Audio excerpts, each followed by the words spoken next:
புரட்சி தலைவர் எம்ஜிஆர் பிறந்தநாளையொட்டி சென்னை எம்ஜிஆர் நகரில் நடைபெறும் மாபெரும் பொதுக்கூட்டத்திற்கு வருகை தரும் தமிழகத்தின் நாளைய முதலமைச்சரும் அதிமுகவின் பொதுச் செயலாளருமான எடப்பாடியார் அவர்களை வருக வருக என வரவேற்கிறோம். ஏஎம் காமராஜ், விருகை தெற்கு பகுதி கழக செயலாளர், அதிமுக. எஸ், வீடு, ஸ்கூல்ஸ், ஹோட்டல்ஸ், ஸ்டோர் ரூம் இங்கெல்லாம் பார்ட்டிஷன் வால் கட்டணும்னாலும் இப்போ பில்டிங் போனஸோட first choice Renocon Rapid Wall Panels. No compromise. உங்க சைடுலயும் எங்க சைடுலயும். It's a GT promise. GT Holidays, South India's #1 travel brand. ஆதரணியர்களுக்கு அன்பு வணக்கம். இந்தியா தற்போது மிக முக்கியமான ஒரு காலகட்டத்தில் இருக்கிறது. நம்மளை சுத்தி அப்படியே ஒரு கிளான்ஸ் பார்ப்போமே. வங்கதேசத்தில் தேர்தல் விரைவில் நடைபெற இருக்கிறது. ஒரு சில இடத்துல நடந்துகிட்டு இருக்கு அப்படிங்கிறத பார்க்குறோம். அது நடக்கக்கூடிய தள்ளுமுள்ளு பார்க்குறோம். அதே மாதிரி தொடர்ச்சியாக அதிகரித்து வரும், குறிப்பாக இந்தியன் நெய்பரிங் ஸ்டேட்ஸ்ல துருக்கியுடைய ஆதிக்கமும் அவர்களுடைய அந்த செல்வாக்கும் அதிகரித்து வருகிறது. இதுவும் ஒரு அபாயமணி தான் இந்தியாவுக்கு. அதன் பிறகு அமெரிக்கா கடந்த காலங்களில் நடந்து கொண்டது, அதுக்கப்புறம் இப்போ கொஞ்சம் மாறி இருப்பது, அதற்கு இந்தியாவுடைய எதிர்வினை அப்படின்னு சொல்லிட்டு அது ஒரு பக்கம் போயிட்டு இருக்கு. சைனால மிகப்பெரிய ஒரு இன்டர்னல் அக்ரெஷன் போயிட்டு இருக்கு. கிட்டத்தட்ட அவர்களுடைய அணு ஆயுத சீக்ரெட்ஸ் கசிந்திருப்பதாக தகவல்கள் வெளியாகி இருக்கிறது. ஒரு மிக முக்கியமான நம்பர் 2 அதிகாரியை அங்க சிக்கி இருக்கிறார் அப்படிங்கிறத பாக்குறோம். அவங்களும் ஒரு கொதிப்பான நிலையில தான் இருக்கிறாங்க. ஸோ இவ்வளவு ஜியோ பொலிட்டிக்கல் சுச்சுவேஷன்ஸ் அப்படிங்கிறது இந்தியாவை சுற்றி எப்படி போய்கொண்டிருக்கு அப்படிங்கிற அந்த ஒரு விஷயத்த பார்க்குறோம். இந்த காலகட்டத்தில், இந்த கொதிப்பான காலகட்டத்தில் இந்தியா தங்களுடைய நகர்வையும் மிக வலிமையாக வைத்து வருகிறது. இப்போ 2 மிக முக்கியமான செய்தியை இந்த காணொலியில நம்ம பார்ப்போம். இப்போ ரொம்ப ரீசெண்டா வந்திருக்கிறது அப்படிங்கிறது நோட்டம் அப்படின்னு சொல்லப்படக்கூடிய ஒரு எச்சரிக்கை. அதாவது வான்வெளி அப்படிங்கிறது எல்லாரும் பயன்படுத்தக்கூடியது அப்படிங்கிறது இல்லை. ஒரு நாட்டுக்கும் அந்த நாட்டுடைய வான் எல்லை அப்படிங்கிறது தெளிவாக வரையறை செய்யப்பட்டிருக்கிறது. இப்போ இந்தியாவுடைய வான் எல்லையில ஒரு குறிப்பிட்ட கிலோமீட்டர் எச்சரிக்கை, இதுல விமானங்கள் பயணிக்க கூடாது அப்படிங்கிற ஒரு அறிவிப்பை இந்தியா வெளியிட்டிருக்கிறது. இது எந்த நாள்ல அப்படின்னா வருகிற பிப்ரவரி 5, 6 இந்த 2 தேதிகள்ல இந்தியாவுடைய மிக முக்கியமான வான்பரப்புல பறக்க வேண்டாம் அப்படிங்கிற ஒரு எச்சரிக்கை விடுக்கப்பட்டிருக்கிறது. இதோட கிலோமீட்டர், அதாவது இது எத்தனை கிலோமீட்டருக்கு இந்த எச்சரிக்கை அப்படின்னு பார்த்தோம் அப்படின்னா 2530 கிலோமீட்டருக்கு இந்த எச்சரிக்கை விடுக்கப்பட்டிருக்கிறது. சரி, ஏன் இந்த எச்சரிக்கை? குறிப்பாக இந்த பே ஆஃப் பெங்கால் ரீஜியன்ல இருந்து இந்தியன் ஓஷன் வரைக்குமான அந்த ஸ்ட்ரெச்சில் என்ன நடக்க போகுது, 5, 6 நடக்க போவது என்ன அப்படிங்கிற கேள்விக்கு தெளிவான ஒரு பதில் அப்படிங்கிறது இப்போ வரைக்கும் வெளியாகல. ஆனா இது ஏவுகணை சோதனையாக இருக்கும் அப்படிங்கிறது தான் மிக முக்கியமான ஒரு தகவலாக தற்போது கசிந்திருக்கிறது.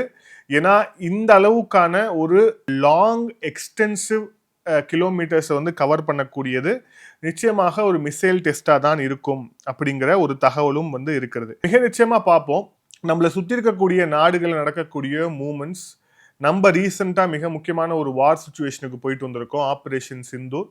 நம்மளுடைய படைகள் பெருமளவில் மிக எச்சரிக்கையாக வங்கதேச எல்லையில இருக்கக்கூடிய இந்த காலகட்டத்தில் இந்தியா ஒரு மிசைல் டெஸ்ட்டை நடத்த போகுது அப்படிங்கிறது தான் இதில் குறிப்பிடத்தக்க விஷயமாக மாறி இருக்கிறது. இதோடைய தாக்கம் எப்படி இருக்க போது, எந்த மாதிரியான ஒரு மிசைலை இந்தியா டெஸ்ட் பண்ண போது உள்ளிட்ட பல்வேறு கேள்விகள் இருக்கின்றன. ஆனா இந்த சுச்சுவேஷன்ல இந்த மாதிரியான ஒரு அறிவிப்பு வருகிறது அப்படிங்கிறதே சர்வதேச அளவில், குறிப்பாக இந்த ஜியோ பொலிட்டிக்கல் அளவில் மிக முக்கியமான ஒரு நகர்வாக பார்க்கப்படுகிறது. ஒன்று. அடுத்த முக்கியமான செய்தி, நம்மளுடைய இலக்குகள். மிக குறிப்பா அமெரிக்காவுடைய அதிபர் டொனால்ட் ட்ரம்ப் எப்ப அந்த வெள்ளை மாளிகை அதிகாரத்துக்கு அவர் வந்தாரோ அப்பையிலிருந்து தொடர்ச்சியாக பண்ண ஒரு விஷயம், என்னை விட யாரும் இங்க பெரிய ஆள் கிடையாது. குறிப்பாக அமெரிக்காவை சார்ந்து இருக்கக்கூடிய நாடுகளாக இருந்தாலும் சரி, ஐரோப்பிய நாடுகளாக இருந்தாலும் சரி, அதுக்கப்புறம் சவுதி உள்ளிட்ட நாடுகளாக இருந்தாலும் சரி, இல்ல அடிமையா இருக்கக்கூடிய நாடுகள் பாகிஸ்தான் உள்ளிட்ட நாடுகளாக இருந்தாலும் சரி, எந்த நாடுகளாக இருந்தாலும் எனக்குன்னு ஒரு டேர்ம், நான் ஒரு விஷயத்த சொன்னேன் அப்படின்னா அதை செய்யணும், செய்யலைன்னா நீங்க அழுத்தத்துக்கு உள்ளாவீங்க அப்படிங்கிறது தான் அவருடைய டாக்டிக்ஸ். இதே தான் இந்தியாவிடமும் செய்தார். இந்தியா ஒரு கட்டத்துல அந்த ட்ரேட் அக்ரிமெண்ட்டுக்கு பணியல அப்படிங்கிறதால இந்தியா ஒரு டெட் எக்கானமி. இந்தியர்களுடைய பணத்துல தான் புதின் ஐரோப்பிய நாடுகளுக்கு ஒரு அச்சுறுத்தலாக மாறி இருக்கிறார். உக்ரைன் போருக்கே காரணம் இந்தியாவுடைய மணி தான், இந்தியாவுடைய பணம் தான் அப்படின்ட்டு எந்த அளவுக்கு எக்ஸ்ட்ரீமா போய் சொல்ல முடியுமோ அந்த அளவுக்கான ஒரு விஷயத்தை அமெரிக்காவுடைய அதிபர் டொனால்ட் ட்ரம்ப் தொடர்ச்சியாக சொல்லி வந்தார். ஆனா இதற்காக எந்த விதமான ஒரு காம்ப்ரமைஸும் இந்திய தரப்புல இருந்து நாம வந்து செஞ்சுக்கல. மிக குறிப்பாக நம்மளுடைய விவசாயம் அப்புறம் நம்மளுடைய இந்த டெய்ரி ப்ராடக்ட்ஸ், இந்த 2 இடத்துலையும் இந்த 2 மார்க்கெட்லயும் அவங்க வந்து உள்ள வரணுங்கிறது அவர்களுடைய கனவாக இருக்கிறது. அந்த கனவுக்கு இன்று வரை ஒரு துளி இடம் கூட கொடுக்காம அதை நகர்த்துகிறது இந்தியா அப்படிங்கிறது தான் டொனால்ட் ட்ரம்புக்கு இருக்கக்கூடிய மிக முக்கியமான ஒரு ஆக்ரோஷமே. வெளிப்படையா பார்க்கும்போது ரஷ்யாவுக்கு வந்து நம்ம ரஷ்யா கிட்ட இருந்து ஆயில் வாங்குறோம் அப்படின்னு வந்து அவர் வெளிப்படையாக வந்து பேசி அதுதான் கோபத்துக்கு காரணம் சொல்லிட்டு அவர் ஒரு நார்மலைஸ் பண்ணாலும், இதை தாண்டி அவருக்கு இருக்கக்கூடிய சிக்கல்கள் அப்படிங்கிறது இதுதான். ரெண்டாவது, நம்ம சைட்ல இருந்து இருக்கக்கூடிய ஒரு டஃப்பான நெகோசியேஷன்ஸ். இப்போ இந்த நிலையில ட்ரம்புக்கும் இந்தியாவுக்கும் இடையில இந்த மாதிரியான ஒரு சிச்சுவேஷன் போயிட்டு இருக்கும் போதுதான் ஐரோப்பிய நாடுகள், நாட்டோ நாடுகள் இப்போ இந்தியா கூட ஒரு ஃப்ரீ ட்ரேட் அக்ரிமெண்ட்டுக்கு வந்து உள்ள வந்திருக்கிறாங்க. இது எந்த அளவுக்கு மிக முக்கியமான ஒரு செய்தி.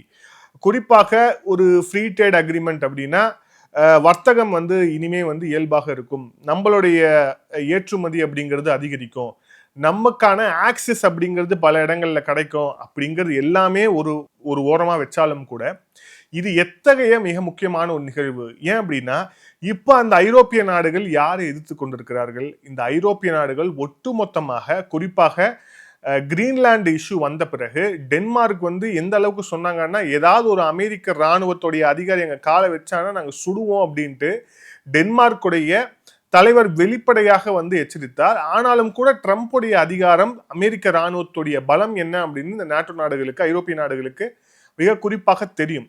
ஸோ அவங்க இப்ப என்ன பண்றாங்க அப்படின்னா, நேரடியாக ட்ரம்பை வந்து எதிர்க்க முடியாது, அதே நேரத்துல நம்மை நாம் வலிமைப்படுத்தக்கூடிய இடத்துலயும் வந்து நம்ம இறங்கணும் அப்படிங்கிற ஒரு சுச்சுவேஷன்ல வந்து இருக்கிறாங்க. கிட்டத்தட்ட 18 ஆண்டுகளாக இந்தியாவோட இந்த ஃப்ரீ ட்ரேட் அக்ரிமெண்ட் சைன் பண்ணணும் அப்படின்னு பேச்சுவார்த்தை அப்படிங்கிறது 18 ஆண்டுகள் அப்படின்னா காங்கிரஸ் காலத்திலிருந்து இது வந்து நடந்துட்டு இருக்கக்கூடிய ஒரு பேச்சுவார்த்தையாக இருந்து வருகிறது. ஸோ இந்த சூழல்ல தான் இப்போ அந்த ஃப்ரீ ட்ரேட் அக்ரிமெண்ட் அப்படிங்கிறது சைன் ஆயிருக்கு. Mother of all trade deals அப்படின்ட்டு வந்து இது வந்து பேசப்படுது. இது எந்த அளவுக்கு மிக முக்கியமானது அப்படிங்கிறத மிக சுருக்கமாக வந்து நம்ம பார்ப்போம். இப்ப இதன் மூலியமா என்ன ஆகுது அப்படின்னா, உலகத்தோடைய 2வது பொருளாதாரமா இருக்கக்கூடிய ஐரோப்பா, அதுக்கப்புறம் வந்து உலகத்தோடைய 4வது பொருளாதாரமாக தற்போது இருக்கக்கூடிய இந்தியா, இரண்டும் ஒரே தட்டில் வந்து இணைகிறது. இதோடைய இந்த ஃப்ரீ ட்ரேட் அக்ரிமெண்டோடைய மிக முக்கியமான ஒரு லைன் அப்படிங்கிறது அதுதான். இப்ப இதன் மூலியமா என்ன நடக்கும், என்ன நமக்கு நடக்க இருக்கு அப்படின்னு பார்த்தோம் அப்படின்னா, நம்மளுடைய ஏற்றுமதி அதிகரிக்கும். எந்த அளவுக்கு அப்படின்னா கிட்டத்தட்ட 6,40,000 கோடி மதிப்பிலான ஏற்றுமதி, இந்தியாவுடைய ஏற்றுமதி அப்படிங்கிறது அதிகரிக்கும். இந்த ஏற்றுமதி விஷயத்துலதான் நம்மள வந்து கழுத்தை பிடிச்சி நெருக்கணும் அப்படின்னு அமெரிக்காவுடைய அதிபர் டொனால்ட் ட்ரம்ப் நினைத்தார்.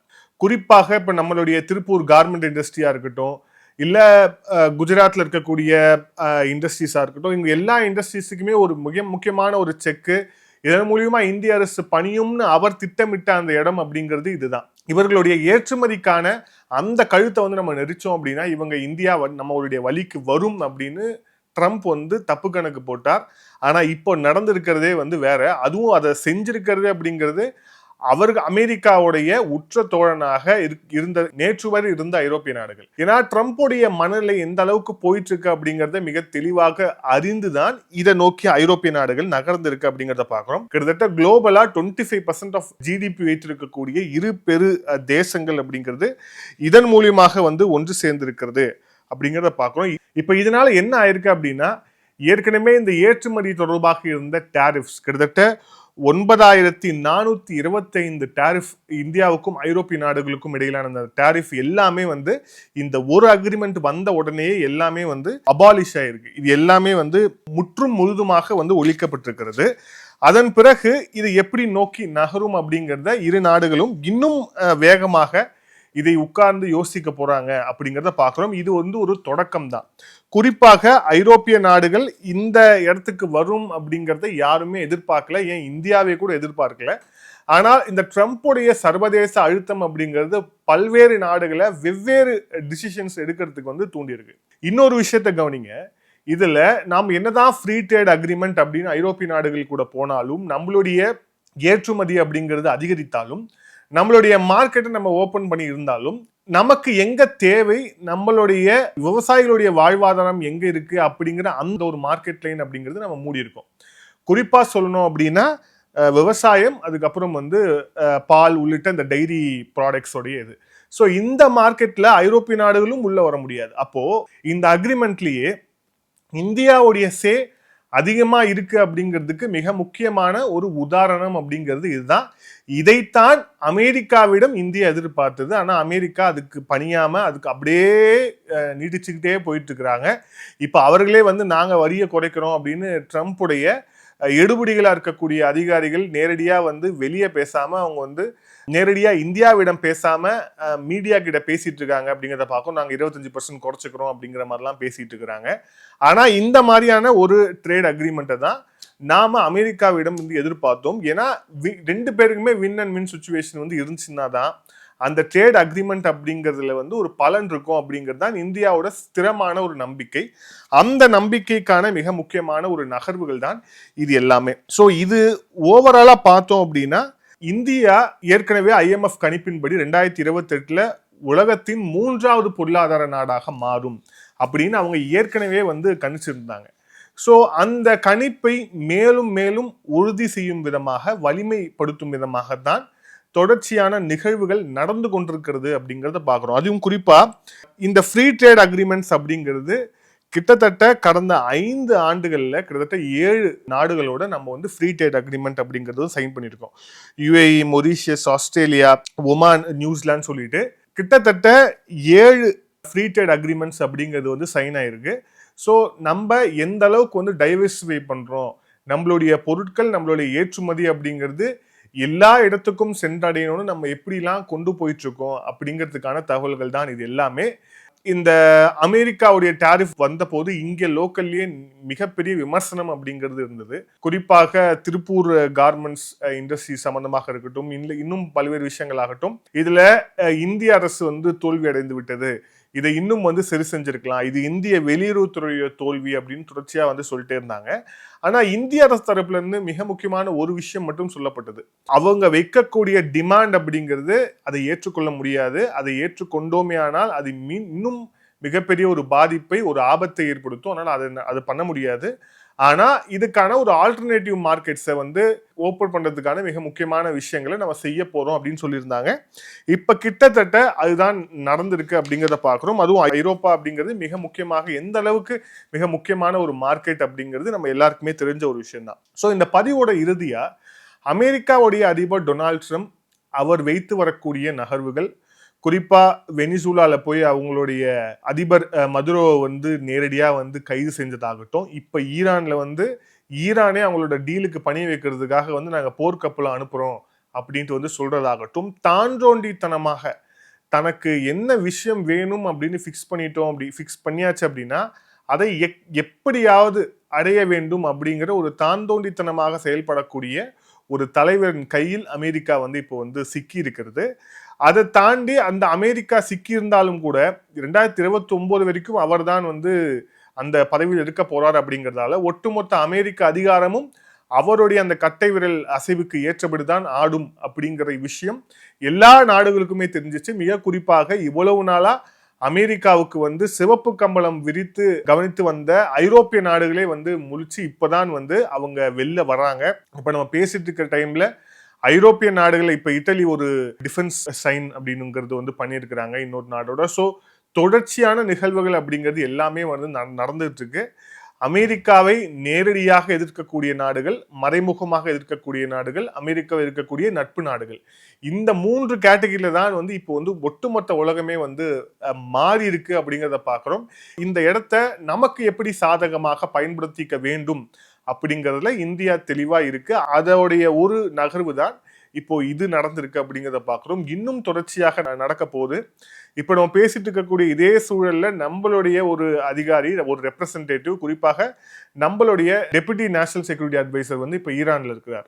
ஸோ பல்வேறு இடங்கள்ல பல்வேறு விதங்கள்ல இந்த பேச்சுவார்த்தை அப்படிங்கிறது ஒரு சைடு இந்த வளர்ச்சியை முன்னிறுத்தியும் தேவையில்லாத பதற்றத்தை குறைக்கும் விதமாகவும் ரவுண்ட் த கிளாக் இந்தியா 360 டிகிரில வந்து ஒர்க் பண்ணிட்டு இருக்காங்க அப்படிங்கிறத பார்க்குறோம். இது மிக முக்கியமாக ஐரோப்பிய நாடுகள் கொடுக்கக்கூடிய செய்தி. நம்மளுடைய குடியரசு தின விழாவில் அவங்களுடைய பிரதிநிதிகள் பங்கேற்றதும் மிக குறிப்பிடத்தகுந்த ஒரு விஷயமா இருந்துச்சு.